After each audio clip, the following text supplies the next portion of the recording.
لما رأى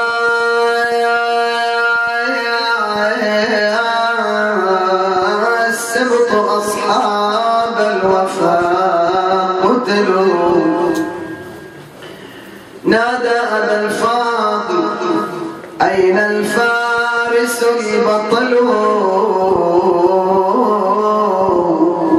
وأين من دوني الأرواح قد بذلوا جميعا صوت واحد بالأمس كانوا معي واليوم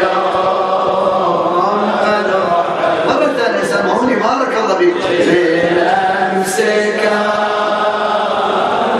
معي واليوم أدعوا وأضرموا في سويد النيران أبكي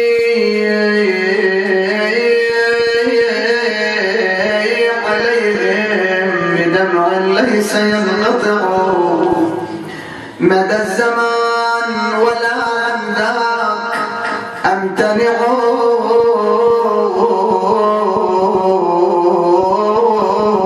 يا لائمي لا تلمني ليس أرتدع ناذر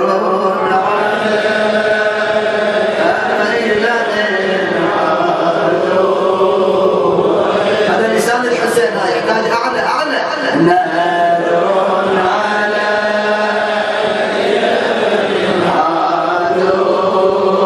وإن رجعوا لا أذبحن إلى الرحمن قربا ممسك بيد ولدها وقفت أمام الحسين اتقلب شتلاك تنفجع أمك ونيض العدل ابني أريد بهوى سيغة ويوم الحشر يسعدني لا يا أمة الله ما أقبل خذي ولدك ماذا يقول الناس عني تقل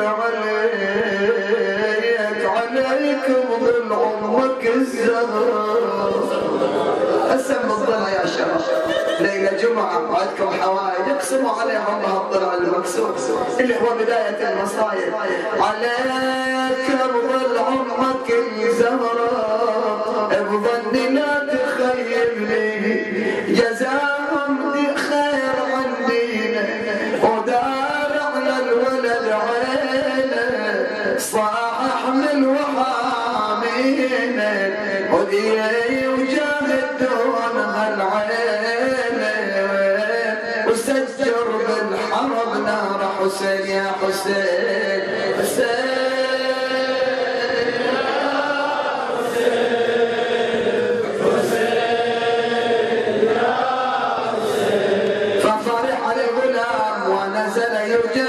بين يدي سيد الشهداء مرة ثانية نقول للأخوات النايمات قاعدة يقول نزل الغلام بين الناس أيها الناس أيها المؤمنون أيتها الأخوات من أميركم من إمامكم من قائدكم من شافعكم يلا جاوبوا حسين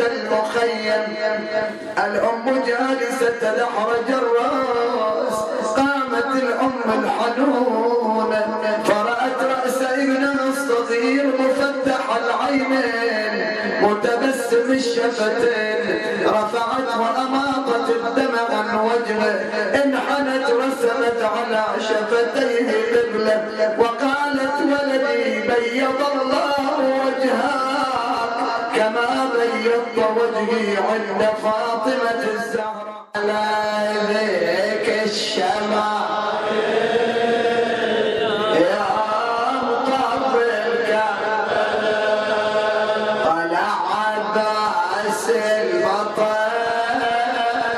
مولاد اخوه وين اصواتكم وين اصواتكم مرحبا يقل الشهيد او زينب تقل وصل مستبشر لابوه ساكنه وتناول رايته يلا يلا وجاه منزل بسلام ومدمع على الوجه مساء اقبل يسلم على الحاره وعلى ذيك الصاح يا زينب يا وصفه تركبين على الجمال الى خيمه زينب ذليلا خاضعه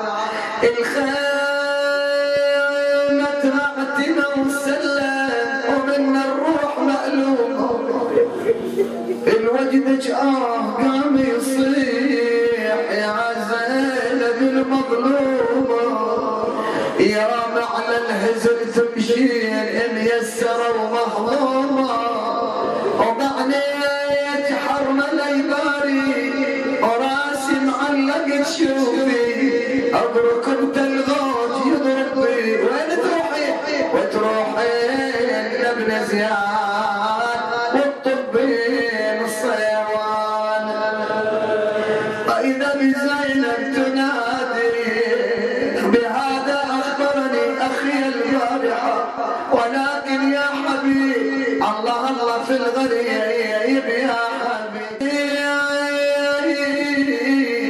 يا ابن الشيم هذا محلكم ليل صحاه ويا زينب على فراق الاصباح والله يا اهل الشيم هذا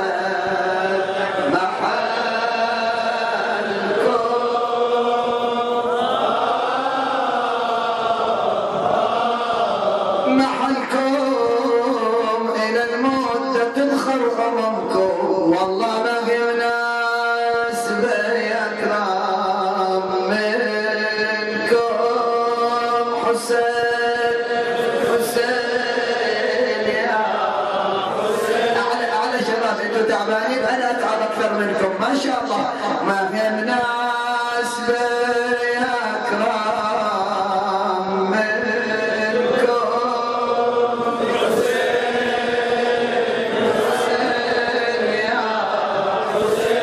والله تخلون في الدنيا حرامكم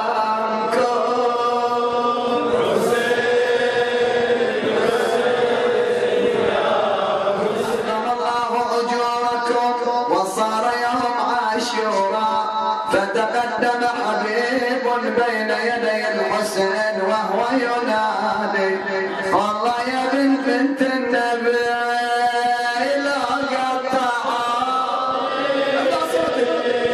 بالسيف والخطين يوم النار احرقه وذرى اعظامي في الهوى وتالي الشرر 70 مرة الفعيل يجري علي الله الله اسمع اسمع والله يا ابو السجاد ما تفارق روحي ومالي والامايل كلها فداء كل شيعتك تفنى ولا تهتك عيال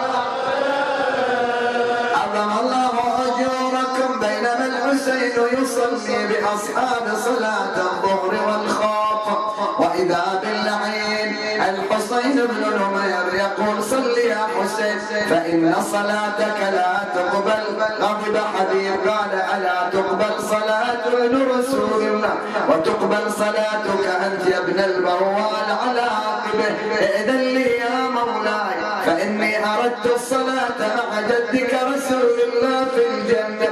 أذن له الحسين صار يقاتلهم حبيب وحيدا فريدا وهو ينادي أنا حبيب وحبيب ظاهر فارس هيجاء وليث مسمر وأنتم ذو غدة وأكثر ونحن منكم في الحروب أصبر.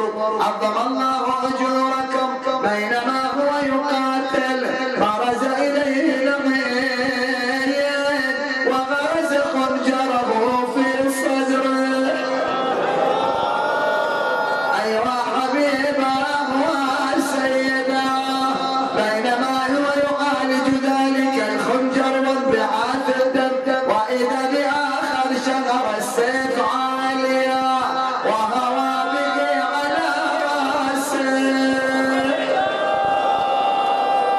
وشقها وتودعت الدماء فوقع الشيخ الكبير على أرض كربلاء مناديا عليك مني السلام يا حسين رحم الله من ناداك وحبيبا. جاء الحسين إليه فرآه بتلك الحال انحنى عليه وهو ينادي يا حبيب أنت إلى الحسين حبيب ووقضى حق العلي مبذول إليك يلا إلى الجمعة ولا خلوا خوات حسين تمضى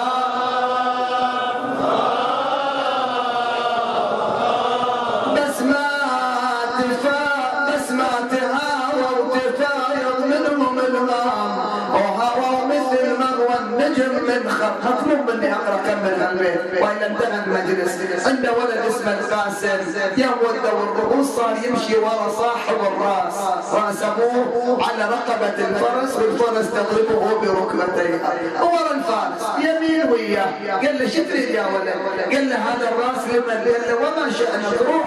قال لي أنا أشوف عليه علامات من والدي. قال له هذا أبوي. منو أبوه؟ قال أبي حبيب بن مظاهر. قال بلى هذا رأس حبيب. قال بالله عليك أعطيني الرأس ولو لحظات. أخذ الرأس صيره في حجره وانحنى عليه يقبله. قال أبا إن أمي تقول بأنك في سفر ولا كنت أظن بأني سألتقي برأسك دون جسدك. كل ما قلت يا كل ما قلت لأمي والدي قالت يا عقلي يا مسافر عسى ربي يرجع أنا كل ما سألت أمي تقول سري أبوك يا عقلي يا مسافر بالتجارة يشتري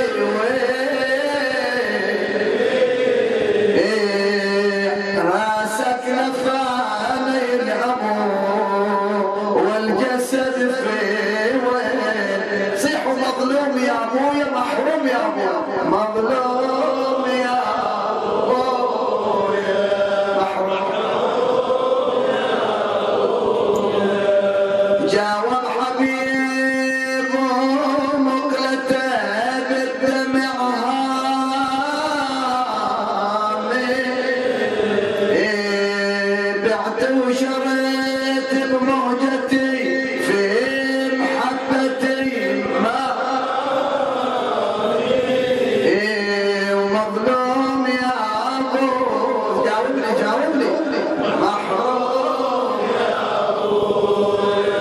وان كان يا ابن اليتيم ما تقدر على احواله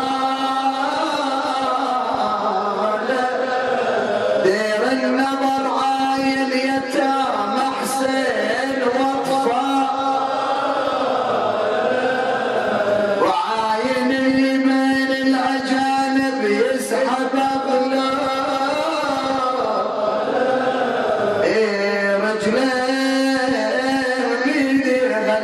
الليل. اي والله